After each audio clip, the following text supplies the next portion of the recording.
Hello, everybody, and welcome to another edition of Leadership, Ethics, and Organization. I'm Michael, your host, and today our special guest is Agnieszka.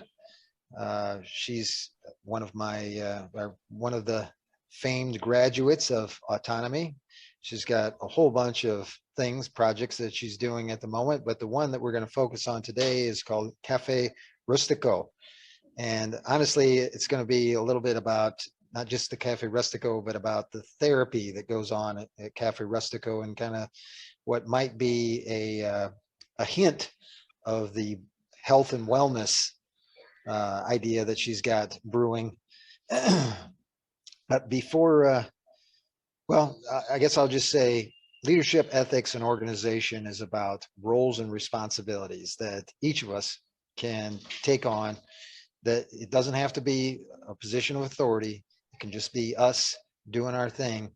Those are things that leadership, ethics, and organization, that's what I'm talking about.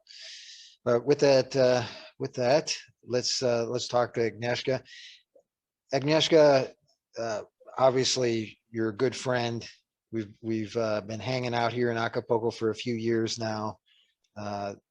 There's a whole bunch of stuff in your background. What do you want to tell people about? Because there's a whole bunch. You said I was only allowed to talk about Cafe Rustico and anything pertaining to Cafe Rustico today. Okay, well, I mean, you're here, so you're kind of the star. All right. So for Cafe Rustico, I mean, I think that the most important thing is the vision, the overall vision, right? There's 1,000 ways to go about restoring humanity. There's 1,000 ways of going and checking all the check boxes that need to be done in order to restore our humanity and more importantly, our faith in humanity. And with Cafe Rustico, we're doing that on a very small scale. We're serving coffee and we're serving vegetarian soups. And for no reason, like we're not necessarily against meat or anything. We're just like, I just find it easier in the house to keep vegetarian kitchen and outside, you know, if you lived with 4 boys. Anyway, at the moment. Well, I don't know if Luna's actually a girl, so you got some support. Yes, but she does not help to clean up. Okay. The lady does, but you know. So no, but I think that, I mean, there's nothing wrong with going out for food and having meat or whatever. But I think in Cafe Rustico, we want to create that sort of I can't believe I'm going to say that, non-violent, non-aggressive, non-offensive, but not in a kind of vanilla judgmental. Not in a, oh my God, we're going to have a cow if you believe something different than we do. Not at all. More in where all of the conversations and all of the interactions can be had in a way that's respectful and loving and caring and non-judgmental. And so it's more about conversation than it is about coffee or food or anything, you know. It's more about unity. It's more about restoring the faith, restoring the spirit. I'm just going to admit, Bobby, because it doesn't seem to work when you do it. Restoring the spirit of humanity. You know, I don't know, because sometimes in a past interview on this channel, I have talked about the egregor, I believe. And so this is more of something like an egregor, not an egregor that you fall into. Let me quickly explain what an egregor is. An egregor is a movement, a thought process, a thought, an entity that comes out of our thoughts when we join together for a common purpose. And common examples of egregors are like the Harvard School, right? It's got like a certain school spirit. And sorry, I'm just letting people in. The Harvard School has a certain school spirit, right? And or some old organization like my old Toastmasters club had a spirit, right? When you join these organizations, that spirit influences your decisions and the way you interact with people, because you're under the spell of that organization. And when you leave, you might leave that spirit behind, or it might come with you if you really, like, if it really is a part of who you really are. And it can really be visible during sports games and sports teams when 1,000 people are all screaming the same thing, and you can feel the team spirit, you know, like you can almost taste it. It's physically almost there. That's the team spirit that we're talking about. But that team spirit is also present when you create it on purpose. And that's, we created it in autonomy. Hi, Cody. We created it in autonomy. We created it in other groups, in Atono Toasters. We created it here in leadership and ethics, and where you created it. And so Cafe Rustico is a project that wants to, or has in its, as its goal, creating an egregor that will help unite and bring together people, break the bridges that divide us. Well, let's, you know, you mentioned food, and I want to talk about that a little, because to me, I guess I'm kind of a finicky eater in a lot of ways. I mean, there was definitely things that I didn't like to eat, like mushrooms and raw tomatoes were two things that I didn't eat. But, you know, I've been, you know, to some degree, this has been like therapy for me to come here. And really, since I've been living with Agnieszka, she's like been my like #1 therapist. And so like for the food stuff, this was just, I just listen to Agnieszka, whatever she gives me, I just eat it. And then lo and behold, stuff starts changing. And let's talk a little bit about like how diet affects people's, you know, their physical nature, their mental nature, other things. And then like some of the things that I think are kind of unique is like through some of the different tastes and stuff like that. It almost kind of also stimulating the senses, I think, in some ways. But let's talk a little bit about how you're using food to help people. So that's so the food thing is a multi-dimensional issue, right? Because some food you eat for health and some food you eat for pleasure, right? But also apparently I read some literature today about the person who makes the food, if it's like a minimum paid worker, minimum wage worker who hates his job, he's going to put that hatred and that resentment into the food, and food really carries energy. And apparently there's a beautiful French movie that illustrates this, about a lady who used to cook, and if she was sad, everybody who ate her food would cry. And if she was happy, everybody who ate her food would be happy. But on a certain level, it affects us in that way too, right? And so what I do with Cafe Rustico, I look around and all these dudes, right? They need, you know, it's easy to go on the street and buy some tacos with meat. And it's easy to buy a fish, fried fish, you know, in margarine with fluoride, because we're in Mexico, so the fluoride is not delivered in water, it's delivered in salt. And a lot of restaurants just use whatever salt's available, and they don't necessarily discriminate between the natural grain salt and the fluoridated shit. And some people might even think it's better, you know, it's fluoridated, let's buy that stuff, you know. So I wanted to create a place where the food is healing. The food does not have ingredients that will make you not feel your best. And it's not that I'm against eating meat or anything. I eat meat. I ate meat yesterday.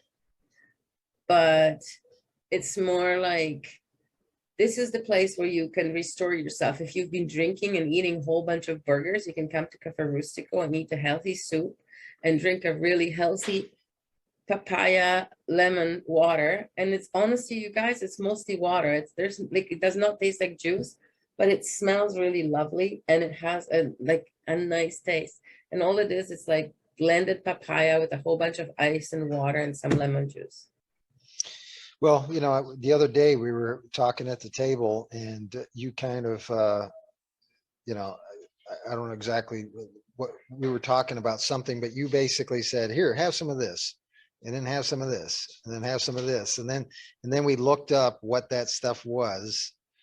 And those were things that were helpful to particular things that you felt like I was suffering from.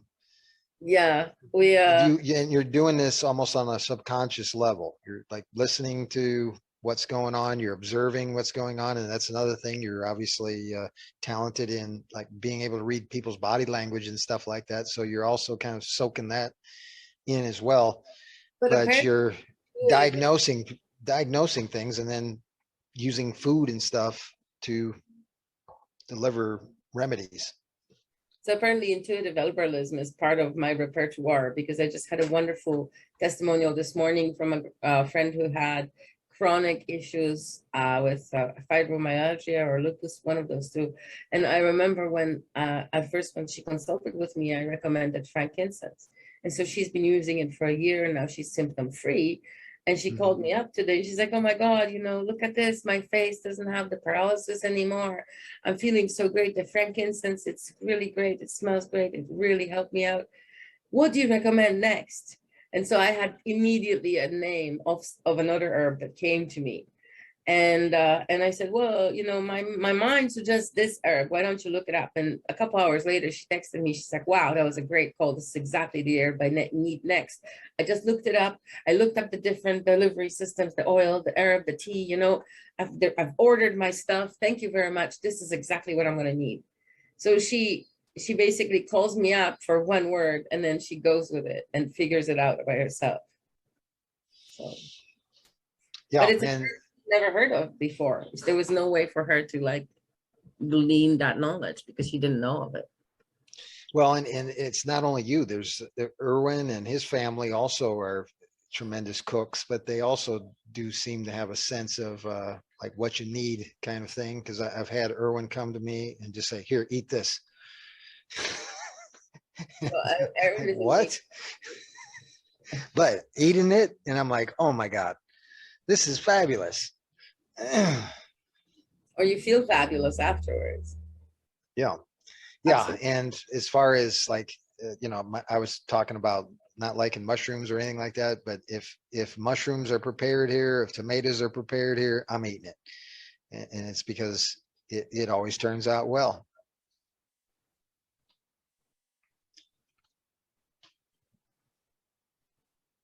All right, let's talk about, well, kind of one of the things, and I guess this is my experience, is the kind of the Cafe Rustico is kind of like a hostel. And so like I'm kind of here working and doing stuff. And to some degree, it's one of those situations in which, like for me, it's been an ability to kind of do some kind of manual labor or do some stuff, whether it be sweeping or washing dishes or whatever it is, doing that kind of stuff. Sometimes it's really restorative because it really kind of gives you that opportunity to give other people value that they can see almost immediately. What do you think about that? And Well, therapy at Cafe Rustica can go on different ways. Like, for example, the day you guys cleaned the pool, right? And there was 5 guys inside the pool scrubbing the walls, that was not only like physical workout, but it's also social, boys hanging out with boys in like a safe space, because the pool is almost like an enclosed container. So you feel comfortable. I wasn't around. So you guys had a good time. I mean, I filmed for a minute at the beginning and then I went to work. But also like, for example, what Mingo did this morning. I mean, that's an example of Cafe Rustica therapy right there. He went and picked mangoes from the tree, and then he washed the mangoes, and then he peeled and processed the mangoes, and this huge bowl of mangoes was deposited in our refrigerator for later use. And I don't know if he even ate any, because he was just like doing the service, the therapy, the processing, it's meditative to like have a big bag of mangoes and process it all into food. And at Cafe Rustico, because so many people stop by every day, those like 50 mangoes won't last more than a day anyway. So.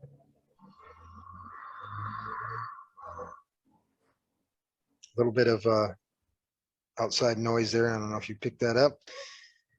Let's see here. I mean, I've got a whole list of different things that I've experienced here that I want to talk about.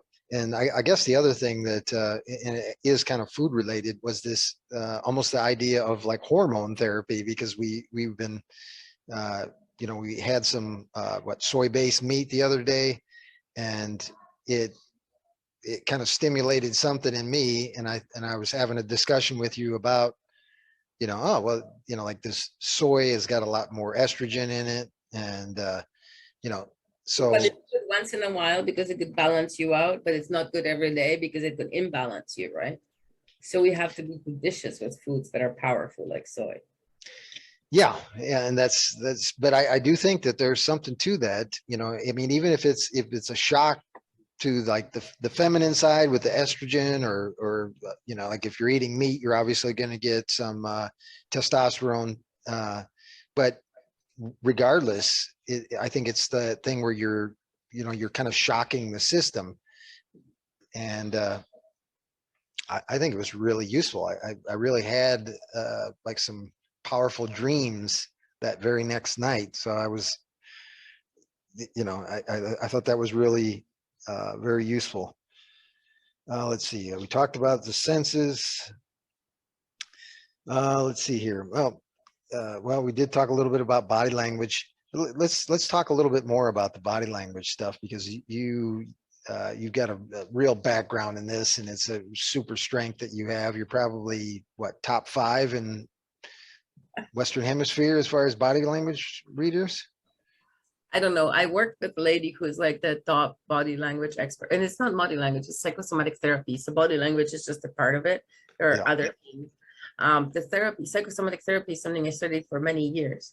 And I studied this as an apprentice. I basically, how they say in old books, when you want to learn something, you move in with that person. I did that. Instead, I didn't sleep at her house. I just spent every day there for 6 years.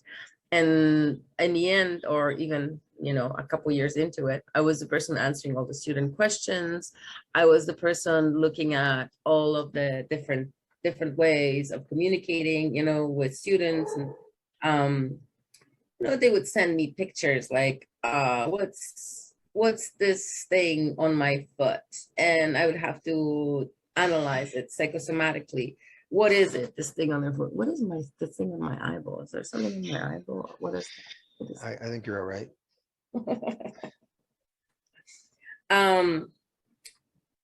What is the thing on my foot? Which toe is it? Okay, oh, it's your thinking toe. Oh, it's on the outside of your thinking toe. So that means something or other, Hang on a second. I'm going to check the thing on my eyeball. It's bothering me. Hang on.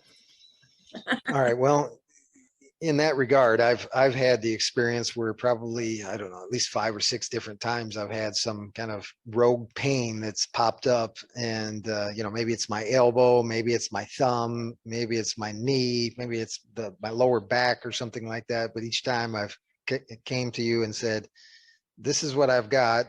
What do you think? And just like you said, you diagnosed it. I thought about it, and sure enough, that's probably what it was. And then the pain went away. And that's a pretty powerful tool.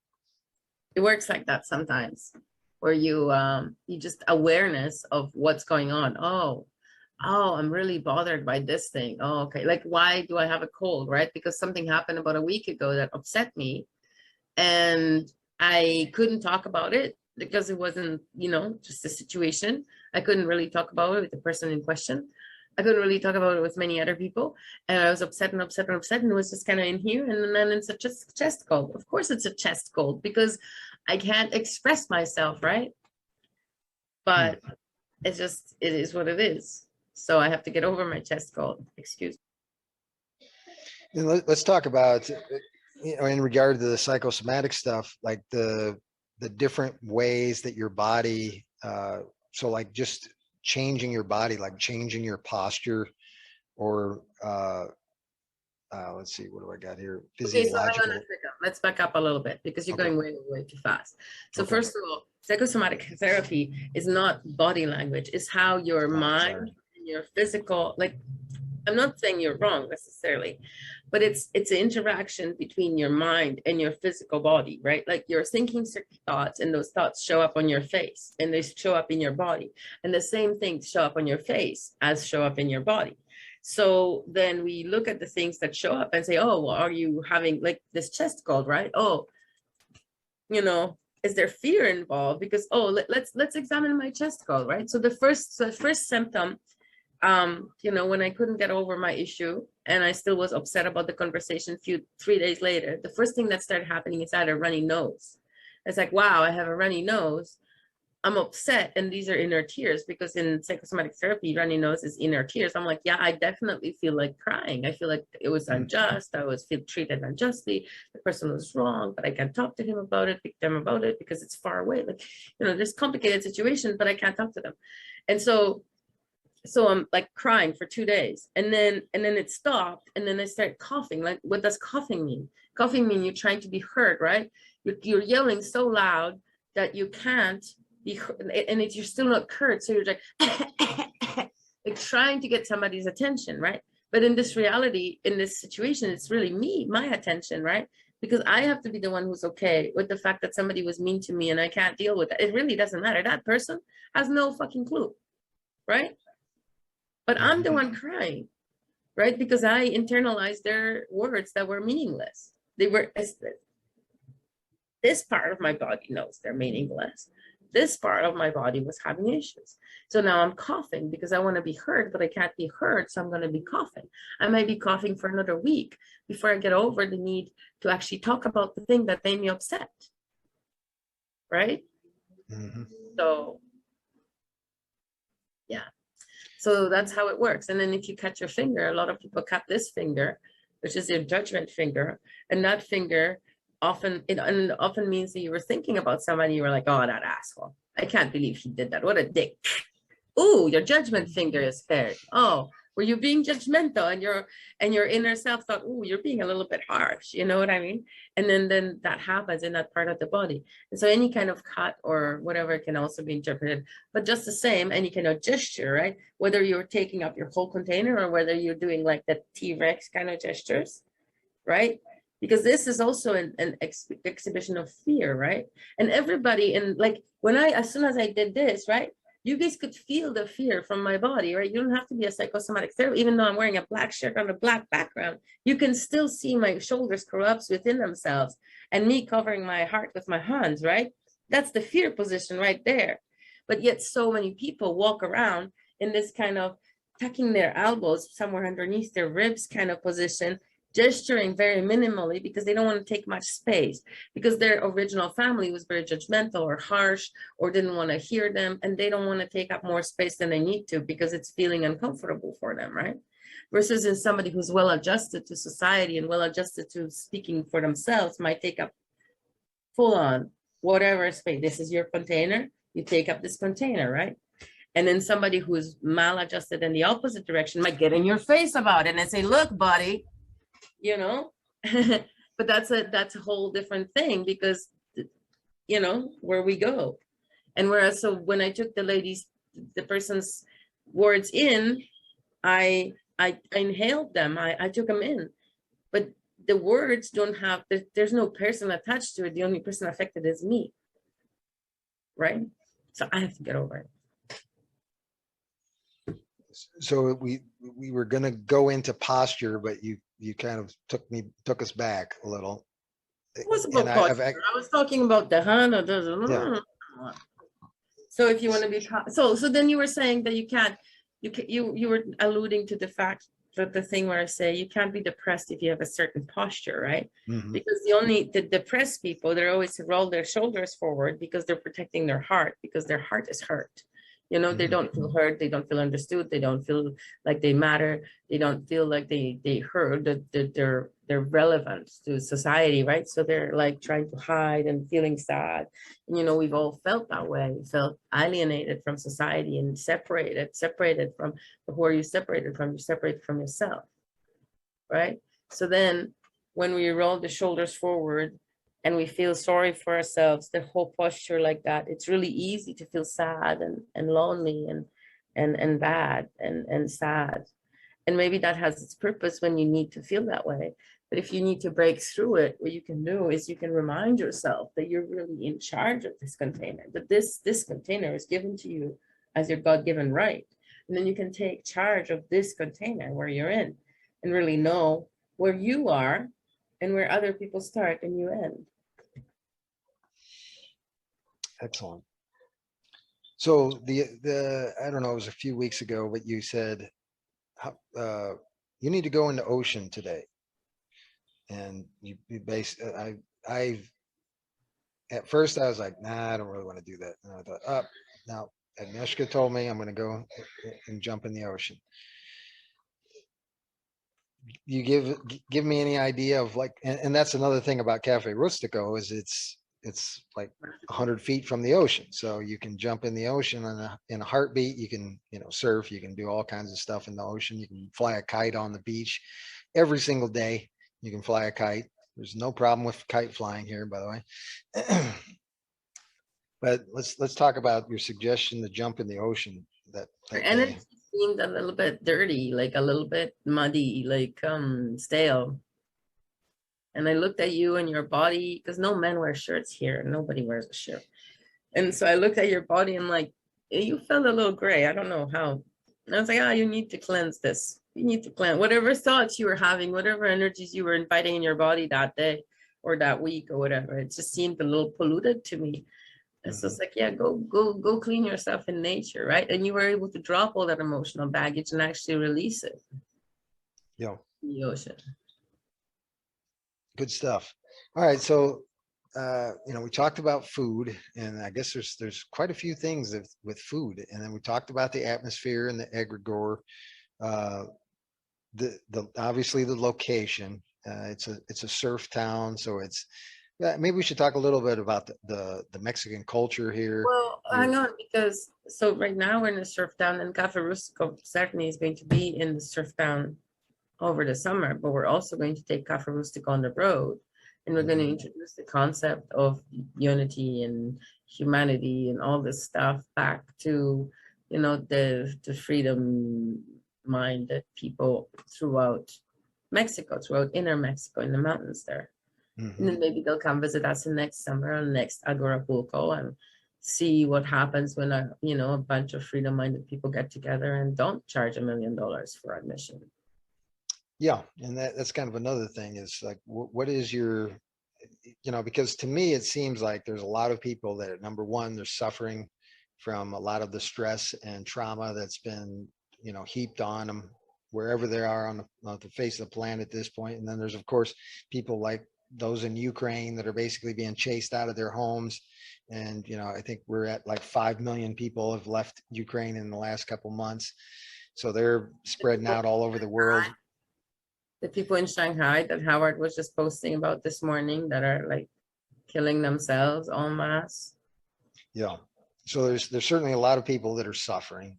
And Mexico seems to be like the #1 destination for pretty much all those people. They don't have any real restrictions when it comes to people coming here. And if you have any kind of talent or ability whatsoever, they're pretty much, throwing out the welcome mat for you. So it's certainly, Mexico is certainly open for possibilities. And then, of course, it's a beautiful place with a lot of beautiful locations, from the mountains to the beaches. There's all kinds of different things here. But even with that, there are a lot of alternative health options here, but there's certainly an opportunity for a lot of people to kind of I think take you have themselves out of the rat race and into something that's a lot more conducive to restoring your health. So Mexico is great. And if you're serious about restoring your health, absolutely it's possible. Everything grows here in abundance. As long, but it's tricky, right? It's not super easy like that. It's tricky to, first of all, when you get produce from the market here, you need to really wash it. You need to wash it in America too, because it's full of crap. But here you might have a parasite or something on the food. So really, soaking it in vinegar, baking soda solution for a minute or two. And then, your vegetables are clean. By the way, I did not wash those apples on the table. But then they're clean and there's nothing on them, right? And then also, if you go to a restaurant, it's really easy to be fed fluoride in the salt. It's really easy to be fed margarine in the fish. They fry the fish in margarine. They put margarine on bread. So in that way, you have to be careful where you eat and who you eat. And now, if we add the layer of whether somebody liked their job or not, well, in Mexico, most of the people that cook really do love their job. You know, I haven't met very many people who hate their job in Mexico because they just don't put up with that kind of shit. They just leave. They just go to the job that they like, from what I know. And unless they're like big corporate types or whatever, then they'll suffer for the big paycheck. But the poor people, they don't put up with crap. But you still have to navigate through all those things, right? So if you go to the store and most of the juice has sucralose in it, how are you going to navigate around that, right? We navigate around it by making our own juice, which is by the fruit. We blend it in the Vitamix, we mix it with water. We don't add any sugar to it. We put some ice in it and we drink watery juice. It's great. It's perfect for this temperature and for the heat and all that. But then, you know, how do you avoid the fluoride? Okay, you have to go to the village and buy the real village salt, and we buy it in big bags and we avoid that. So anybody who comes to Cafe Rustico with the anarchistas and the freedom fighters and stuff, they know that they're not going to get all of these traps, right? The sucralose, the fluoride, the margarine that can happen outside. And then, you know, your personal preferences might be even more strict, like GMO or whatever. But these three are the main sort of problems throughout Mexico, because I think that's trying to kill Mexicans, honestly.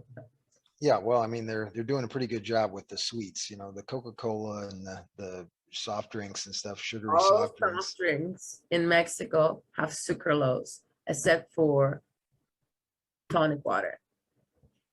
And tonic water, only one brand does not have sucralose in it. So basically, if you want to drink pop at all in Mexico without sucralose, you'll have to find that one tonic water from that one. And well, oh, the ginger ale too, Schweppes ginger ale and Schweppes tonic water, they don't have, but the Mexican tonic water has sucralose in it.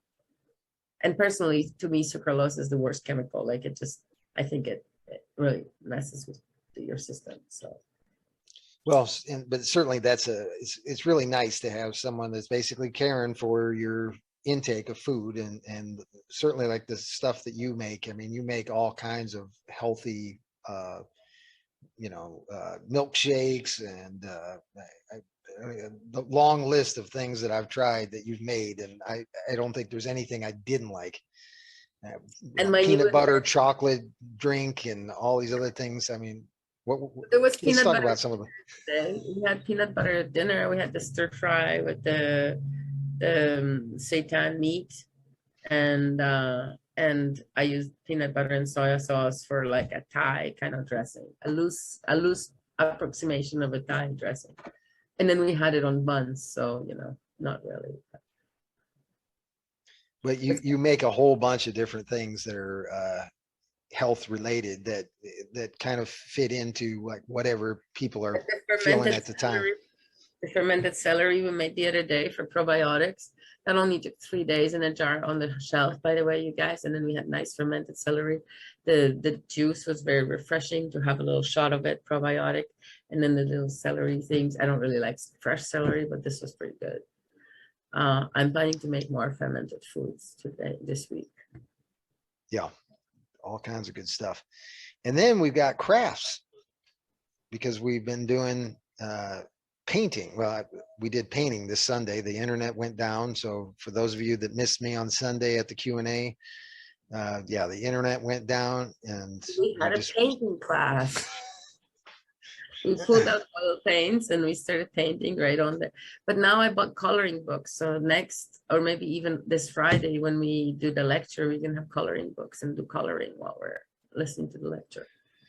Yeah, let's talk a little bit about that. So every Friday, you're basically coming up with some kind of idea, theme of some sort that people can come, they can listen to the autonomy lecture, and they can also do. You know, I thought though that these people, like the random stoppers by, they would listen to Richard talk for 5 minutes and be like, oh my God, this is so cool. But most of the time they're like, I don't know, we're gonna go outside and listen to music. This is not really that fun. Let's go jump in the pool, guys. And it's like, dude, you have a chance. Like, this is like something cool. You have a chance to listen for an hour and you won't even like do it because it's like, I'm not into self-help. Well, fuck off. Really. You don't even give it 5 minutes and they're already not into it, you know? Oh, he's wearing a suit. I'm not going to listen. Like, what the fuck? It happens, and people, you got to meet them where they're at, and And sometimes this is that just what ain't we're the gonna case. tolerate. But that's because you are also, you do like sewing, uh, uh, and obviously we got a pool outside, so we can do like pool events type of stuff too. But I in particular, and we've got a crew of people that are doing some artwork with autonomy. Uh, the name is, it's Woody and Little mystery school of art or yeah, something like that. yeah. I know I only attended a couple of those classes. But they were great. Yeah, they are. Yeah. And it's kind of the same thing here at the Cafe Rustico, is you have that opportunity to jump in on some artwork and stuff like that. I've been trying to investigate some welding equipment. So maybe we'll have some welding classes at some point in the future, but at the That moment would be that's, Ferreteria down the road. They have everything. yeah. So we're figuring out that relationship, see if we can get that done. But just in general, like putting your hands on stuff, getting yourself, getting a little dirty, and maybe some even these cooking tasks, because you sent me on some cooking tasks too, like the mango stuff and That's that what kind I of was thing. gonna say. Tell them about your mango experience, and I'm gonna get myself another glass of water because I need one because I have a cold and all that shit.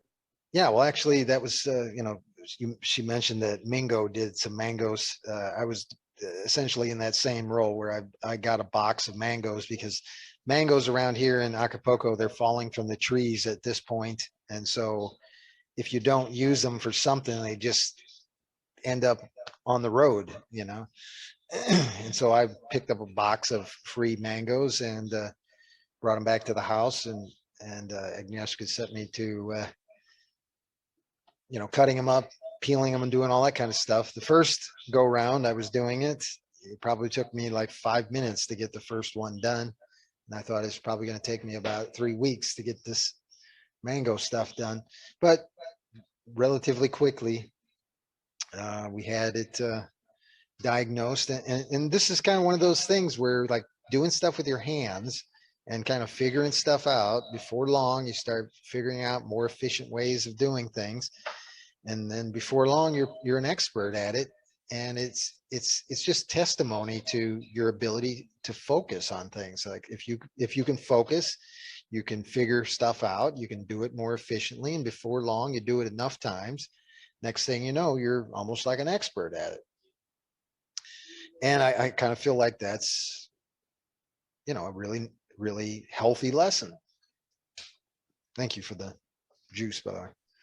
I'm sorry I left the door open, but I didn't want the dog to scratch at it. So I was like echo or scratching echo. And I'm just like, ah. So the mango experience took, how many hours did it take you? Probably about 2 hours. But you know what? You do a better job peeling mangoes than Mingo. Because he Figured it out.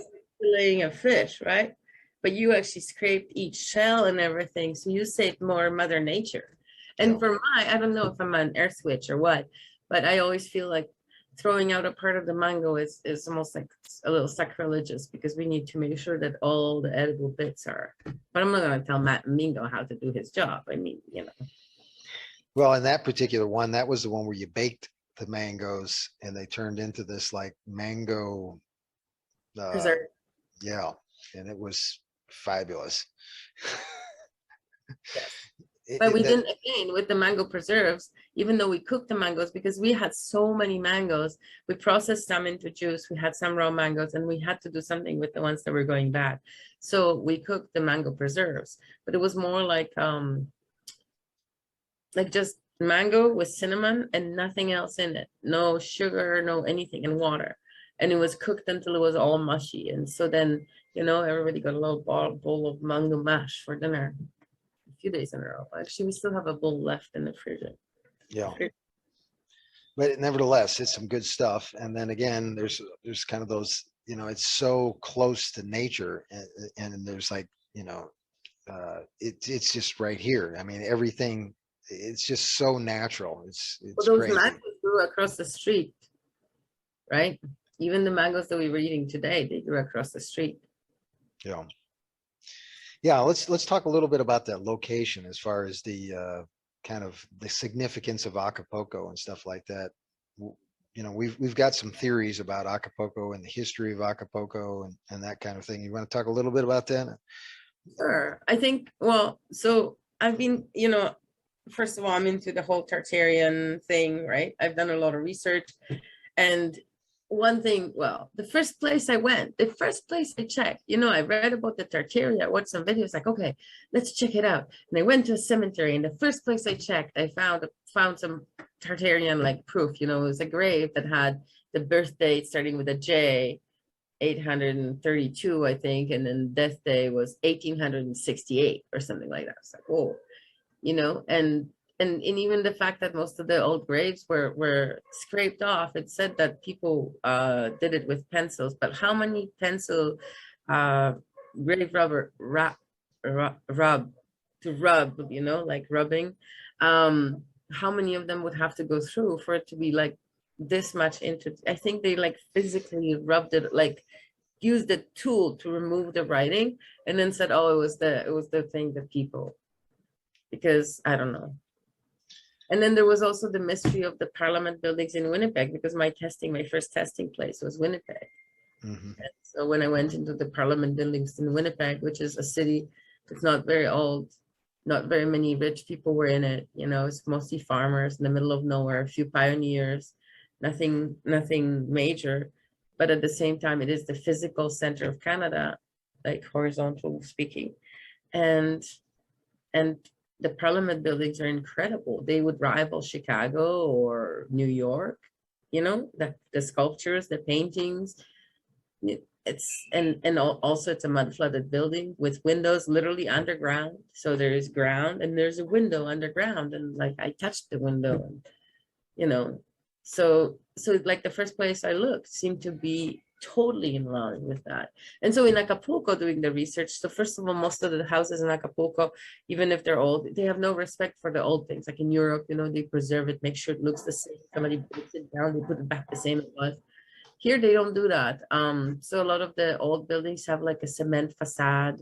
There's an earthquake and suddenly there's a brick building with beautiful like 3D scrolls and stuff, but wasn't visible before. Well, and it's 10,000 years old, I believe. So yeah, well, we've got several fortresses here. A star fort that's called Fort de San Diego, and then we've got another fort that sits on the top of the mountain here. There's a big cross at the top of the mountain. Church, but it's like there's no way, because it looks the same as the Fort San Diego. Same walls, same angles, same rocks, everything the same. Super thick walls, like 40-foot thick kind of walls that look like pyramid pieces. And we're talking about on top of a mountain that's it's like hell to get to the top of. And just so coincidentally, right at the foot of that mountain, like a mile or 2 miles later is the Fort of San Diego. Right. Yeah. And it just speaks to a long history and certainly a significant place in history. And as far as Mexican history is concerned, this place is like insignificant, even though it's like at the center of everything in Western Hemisphere. King Charles II of Spain, I believe it was Charles II, said that it was the star of the Spanish Empire. And at the time, the Spanish Empire was at the height of its power, and it had many beautiful cities. Yet this was the height of its the star of the empire. It was the gateway to Philippines, the gateway to the other world. The Philippines Far East, yeah. Colony for Spain, but also, if you look at the map, you can see 2 distinct medieval cities on the map of Acapulco, even though all the Acapulqueños believe that the city is 100 years old. There's one in Costa Azul, and there's one in La Quebrada, sort of that area, that side of the Fort de San Diego. You can see the streets that go out over like a center, how medieval cities have those streets. You can clearly see it, even though the one in La Quebrada is kind of destroyed, parts of it are destroyed. You could still imagine it being there, And then Costa Azul is clearly a medieval city. All right, let's talk, we talked a lot about the health and the therapy and stuff like that, but let's talk about the dream that you have for the future and what you're thinking of.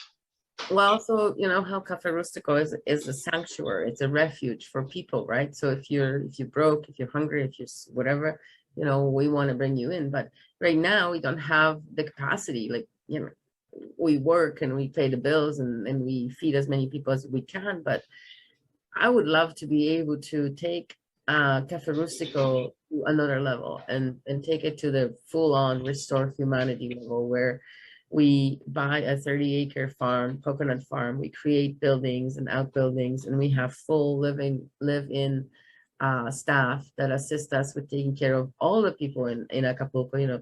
Older people who need help, like Bob Podolsky, who apparently needs help this week, but we're so far away now, we can't even realistically help him. We're way on the other side of town. But I would take him in here. Like if Bob Podolsky needs a place to stay, if he really can't handle it alone and not enough volunteers, yeah, he can come in here and share our food and stay in here with us for the duration of whatever, when he needs help.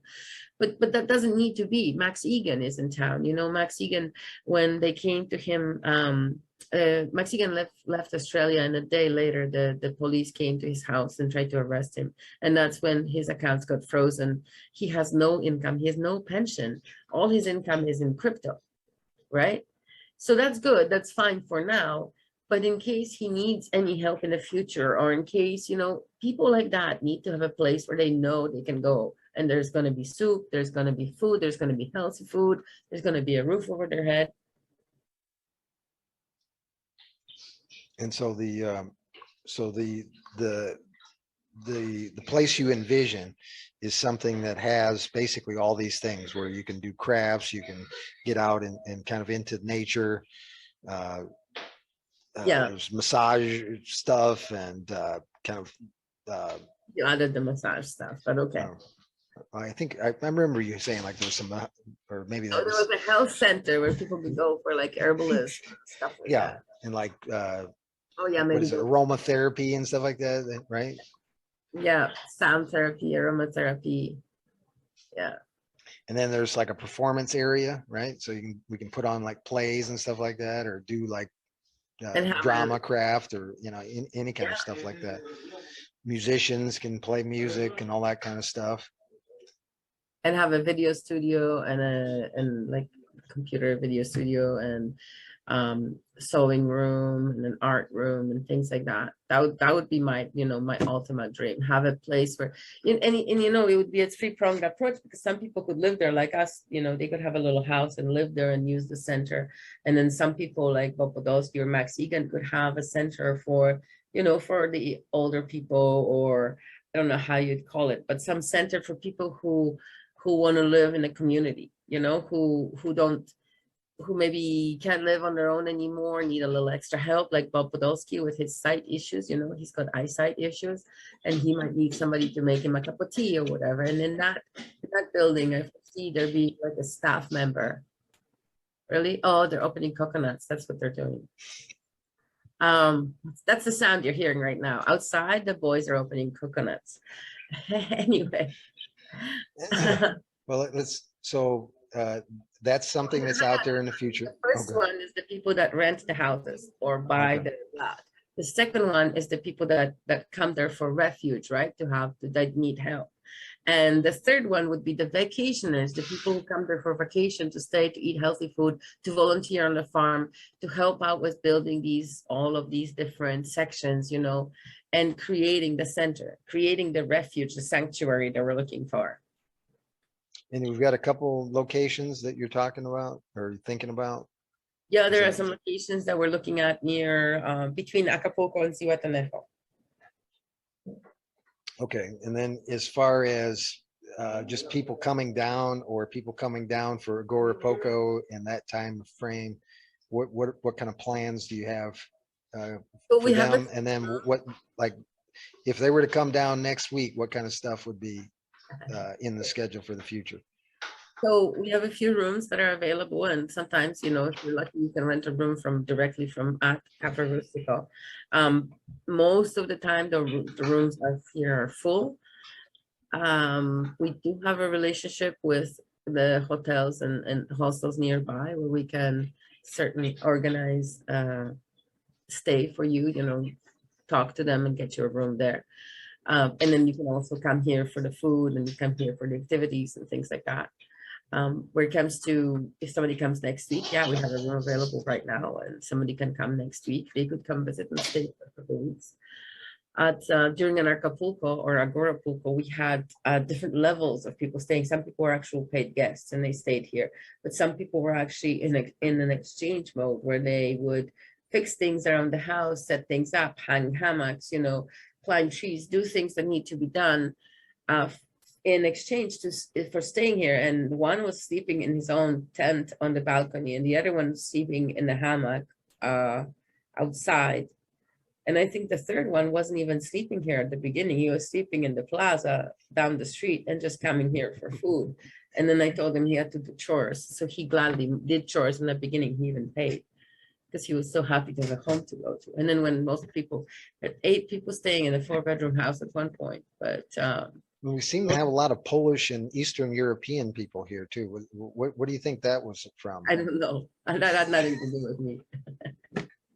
Well, You no, just kind of one of sent them. out this, that's like the ESP signal, and we had a whole bunch of Eastern Well, you know, they Europeans. say Eastern European people are psychic, so maybe you never know.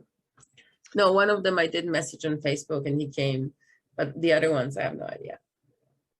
It was rather Real unique, and colorful character here with this crazy hat looking like a vagabond from a book. And he was Polish too. Kept stopping in front of the house to use their Wi-Fi.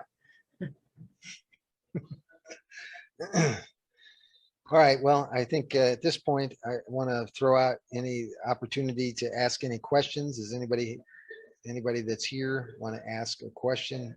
Feel free to do so.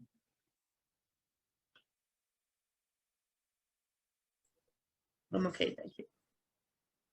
And then we've also got a couple of the people that are contributing to the kind of the social media presence of Cafe Rustico. Maybe we can talk a little bit about that. The other one left. It's just Cody left now. Okay. Well, you want to talk about the social media presence of Cafe Rustico and what we've got in mind for that? We have somebody who's in charge of it now, and which is great. And he's elicited Cody's help to edit some videos. And Cody's done one video, but I haven't had a chance to watch it yet because I only got the message just before the show here. So, Cody, do you want to talk about the videos Cafe Rustico you're editing and what you think of it so far? Because you haven't been here for the video. Yeah. Oh, okay. Give me a second. You guys able to hear me? Yeah, totally. Suddenly you're pulled into the interview, huh? Why all the fuck? Oh, here, let me go inside real quick.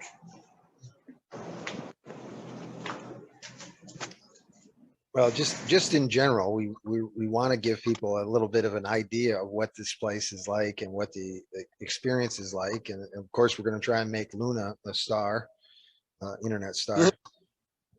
But yeah, just the first video that I put together was the one with the Acapulco videos. You know, with you guys all together. Playing on the guitars and whatnot. Just putting a little video of that together, and just it had this just this energy of like I guess just normal human energy, I guess is what you'd call just like just well and truly human. Wow, nice. What it's supposed to be. That's the whole point. Yeah. Well, I'm hoping that comes, and well, it sounds like it's coming across in the video, so that's certainly a good sign. Yeah, because it's like Watch any of the videos, the raw videos that we had from our excursions or trips? Yeah, that's going to be the second video I put together. Is the one where you got you went on a ferry and took it a little ways out to a beach. Yeah, the Roqueta Island trip. That was fun. and that was really economical too, I think, right? People got a real deal on that one. Yeah, we rented a van and then we got the cheap tickets on the ferry because there was a bunch of us. It was like a big family discount or something. Yeah. That's another benefit, by the way, I'll just throw out there. I probably will never get rid of this beard now because everybody thinks I'm like a old senior and like they treat me like, I mean, people treat you well here, but when you're older, people really treat you well. I mean, they give you discounts for everything. They're like, like, you don't have enough money. Here you go. It's a wonderful thing. Go ahead, Cody. Is there anything else you want to say?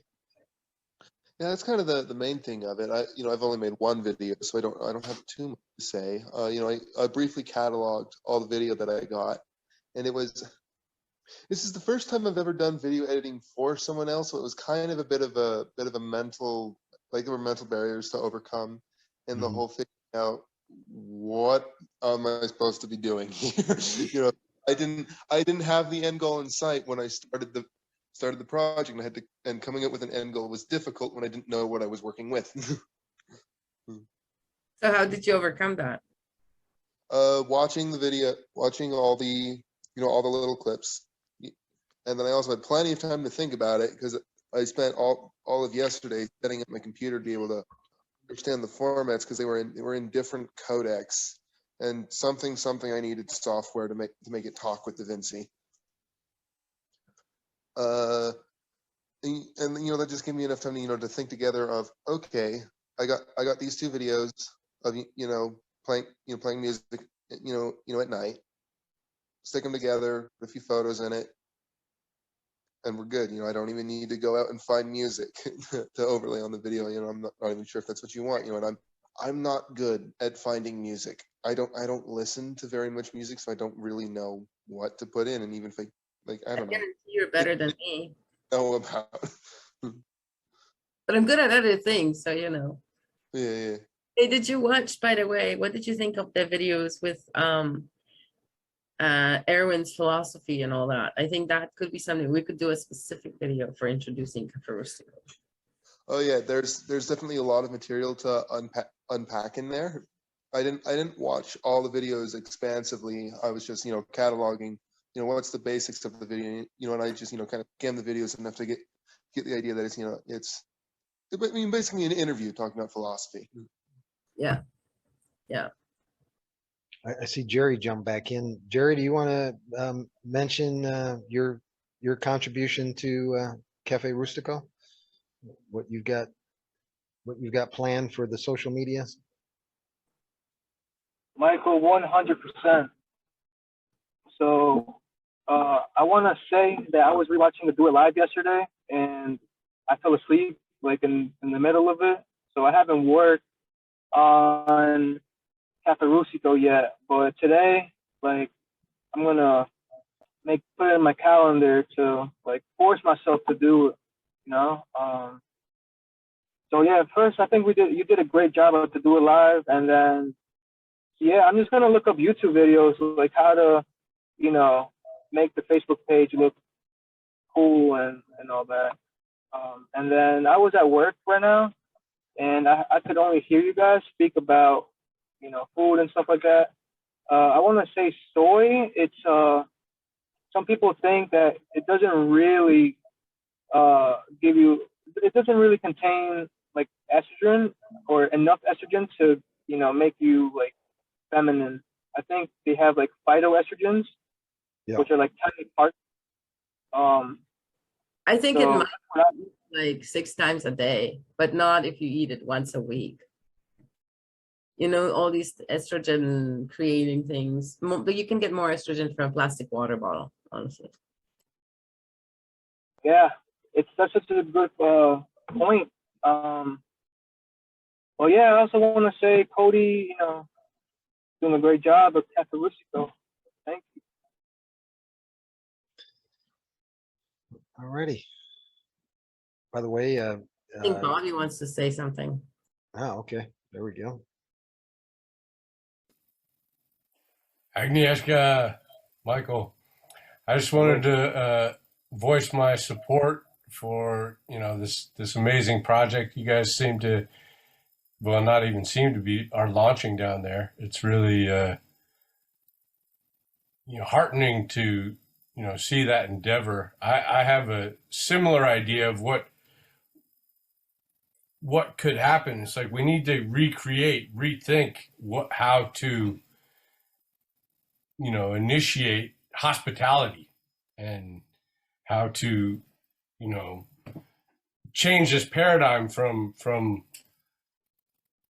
the predator paradigm of like just get people in and manipulate them. So that's so great to see that the health and well-being component is such a powerful part of it.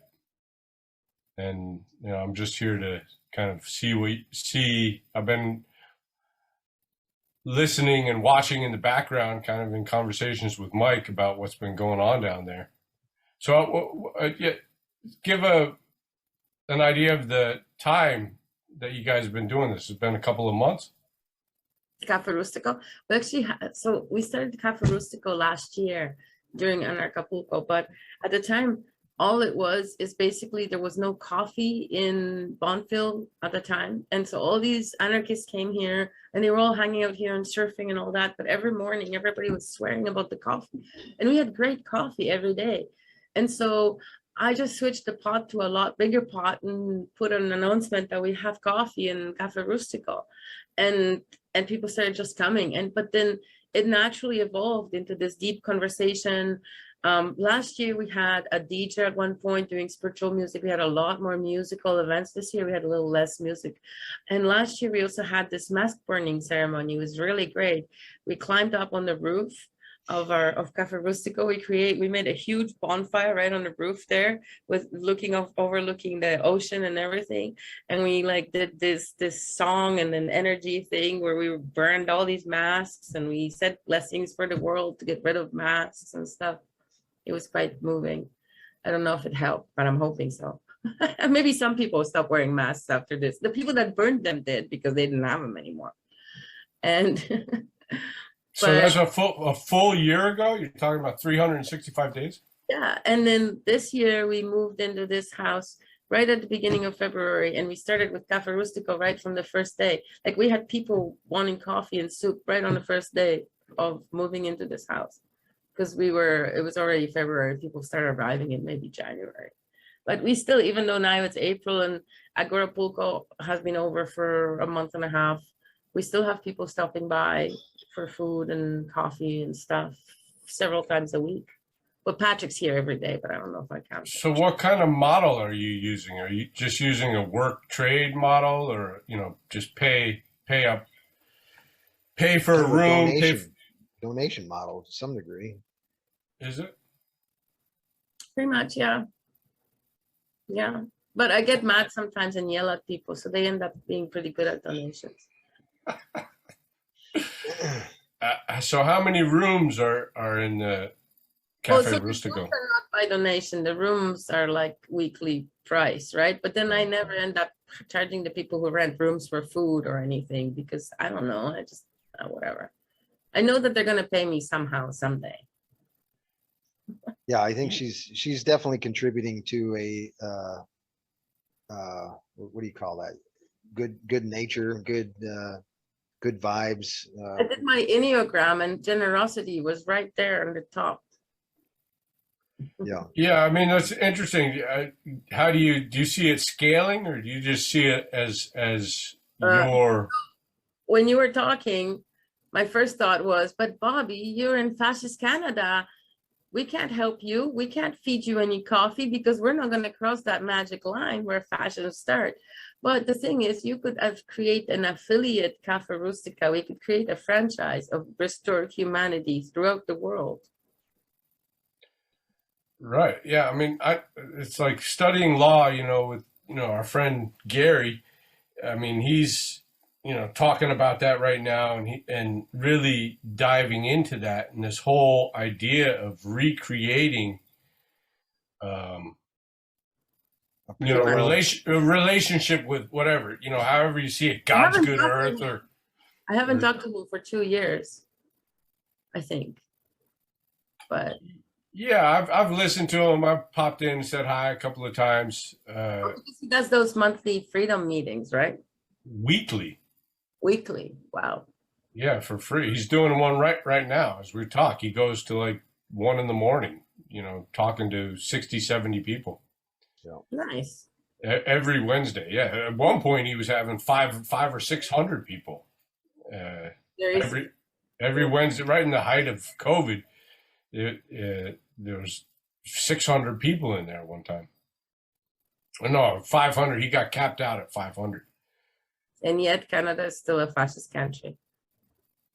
Well, no, this is the world, Agnieszka. It's like, you know, Mexico is kind of like, and South America in the scheme of things is, you know, that's probably the most revolutionary place that's not going to stand for this new world order that you know, the Orwellian nightmare that's being inflicted on everybody. So it's a great. So that's your feeling down there about that, is that it's just like the ancient resistance is so built into the sinewy. There's an egregor of the country, right? You step out of like Canada and into Mexico, there's a different egregor. When you step into Mexico with the intention of staying here, the egregor is a lot stronger. You know, it pulls you in. Like, I mean, my personal values and stuff were pretty close to Mexican egregor values anyway, so I'm pretty happy here. But I mean, it does have a different value system, and that whole generosity of spirit thing is very important for Mexicans. Well, And and like old people like Michael, he's like my age, right? Old people like Michael, they really get. I'm playing up the old people thing. Well, yeah, you're like 3 years older or 2 years older than me, right? But anyway, they get very different treatment. You know, he got water for 35 pesos today. Normally it's 45, right? But ever since because he grew this, tell them why you grew the beard. Do they know why you grew the beard? Yeah, I think I've talked about that before. Right. So it's a Kind of a mourning commemoration thing. of somebody who passed. Yeah. And so he's doing this for like spiritual reasons, but these people are like, oh, sir, you don't have money. Let me give you a ride anyway. Oh, sir, you don't have food. You don't have money. Let me give you this taco. You know what I mean? He's getting like free treatment everywhere. Let me take picture with Gandalf. No, I would just say in regard to you know, Latin America, it is particular that southern Mexico really does have a very unique place. You know, they are really independent people, and they really have their own culture, and they're pretty dang stubborn about it, you know.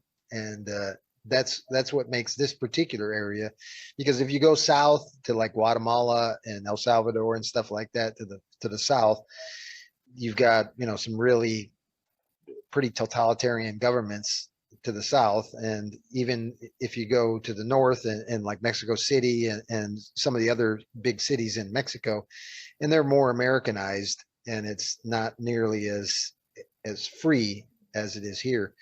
You know, the cartel in a place like this is pretty much out in the open. You know, they're just like the cowboys that you know, are, you know, they're basically taking care of themselves, you know. They just had a party here the other day, 2 doors down. Yeah, big party. One of the big Mexican entertainers was here, and they put up a big stage and everything, and like went till 4 a.m. in the morning, all for free. Yeah, But, well, yeah. I like that model of donation. It's I think that's the way to get around the whole capitalist. But I'm telling you, Bobby, next Anarchapulco and those fucking anarcho-capitalists come to town, there's not going to be any fucking donations anymore next year. I can play the donation game with regular holistic anarchists. But the minute the anarcho-capitalists log into town, I'm going to be charging cover charge just to enter fucking Rustica. Because what they did to me this year was bullshit, okay? Not only did they eat for free, drink for free, they broke cups and they didn't clean up after themselves and they treated me like anarcho-capitalists. And I'm not going to let that happen next year. I am going to have the donation model when it's appropriate, but when certain crowds come to town, you just got to close your door. You know what I mean? And yeah, I probably will. Like, I think that to deter assholes from coming in, like Andre, having a cover charge would probably be a really good idea. Yeah. 100 pesos. You can come in. I'm not going to say anything. You can come in and drink and eat for free if you pay 100 pesos cover charge. And then if you choose, if you feel moved to, you can give me another 100 pesos afterwards, if it was good enough for a second 100 pesos. It's going to be worth it. Just to, as a kind of a one mention, honorable mention is the vegetarian chili, boy. Woo, man, this stuff is awesome. I think we could take over Mexico with this chili. It's that fabulous. It's amazing. And I don't even know. It was kind of a concoction between Irwin and Agnieszka, but I mean, it just, I'm a big fan of chili, and I was like, vegetarian chili? No, this ain't gonna work for me. Holy cow. This stuff was fabulous. Couldn't even tell there was no meat in it. Yeah, it was great. Yeah, next I'm gonna do cabbage rolls. Well, this seems great. I just wanted to voice my support and say hi to you, Agnieszka. And but if you ever get out of that country, or if they'll ever let you out, you can come and. Well, no, we got to start. It's about, propagating this throughout the whole world. It's like the whole world is. That's what like John Bush got his thing, exit and build, and I'm like, no, let's build right in the cities that they built all around us. It's like they're pushing us out. No, it's like we gotta push the organic and the healing in. They didn't build the cities. They were cities of our ancestors who have free energy and could telepathically communicate with each other and didn't need to eat or whatever, ate for pleasure. That's why they had no bathrooms, right? The Tartarians, yeah. Yeah, and so those cities were taking over, and now we live in an era of brutalism, right? That's what the era is called. Nobody talks about it. I don't know why, because I looked it up one time. I was like, well, if that was Renaissance and this was Baroque, what the fuck it is now? It's brutalism. That's what it is, and we can tell. If you actually put a name to it, it's pretty freaking obvious that this era we live in is brutalism. The buildings are brutal, the society is brutal, and everything. The interactions between humans are brutal. In Vancouver, if you drop your purse, they'll step on your shit. It's not nice. There's like, we're not promoting people being nice to each other. And why shouldn't you be nice to? Why shouldn't you remember what, like, oh yeah, Steve doesn't like freaking this peanuts. So let's not put any peanuts in the sauce. Let's put them outside when Steve comes over or whatever. You know what I mean? Like just little stupid things about people, but showing them that you care. I learned a lot of lessons from the Europeans this summer or this winter. What did the Europeans do? No, I was just going to say that was one of the things in regard to culture, and a good thing to come down and visit this kind of culture, because it is one in which kindness and it's a maternal or matriarchal society in Mexico. The family is certainly number one. And the matriarch is like the top seat. Everybody listens to grandma. That's like number one, and that also reflects in like just walking around and looking at how people interact with each other. They really have a sensitivity to kindness. They look for and expect acts of kindness. And lo and behold, there's a lot of kindness going around. That's some great therapy too, if you ask me. And it's just a difference of speaking Spanish, and people are making friends with me all over Bonfil now. I walk my dog. I have a whole bunch of friends now. Oh, hi, Maria. Oh, hi. You know what I mean? Just And I like, don't even speak Spanish, and they're still kind to me. yeah, they're nice. Good time over there, guys. A what? Sounds like you're having a good time. You're having fun over there. It's definitely a heck of a lot healthier atmosphere than a lot of the rest of the world. And You know, Dramapoco. being raised in like Gary and South Chicago and that kind of area, it's like a whole nother world, you know. Well, you know what? I want to say something. Now, I just said Dramapoco and you said Gary, Indiana, and I put two and two together. And you know what? I think that anywhere we go, there will be assholes that the whisperers, you know, that speech, the Toastmaster speech I did, where people who pit people against each other and blame people for things, and you know, all the different drama things that people have blown up and created for no reason whatsoever around Anarchapulco, Agorapulco, whatever. I think movements like Cafe Rustico have to stand in the face of that and say, no, you know what? No, you're not going to be putting people out. No, you're not going to be kicking everybody out. Yes, he is a dick, but you're going to accept him anyway, and you don't be a dick. You know what I mean? There is a balance between, yeah, don't control other people's behavior, but be nice to each other, and let's all hang out together. And let's not exclude the people that are dicks just because they're dicks. Let's explain to them that we prefer if they're not dicks.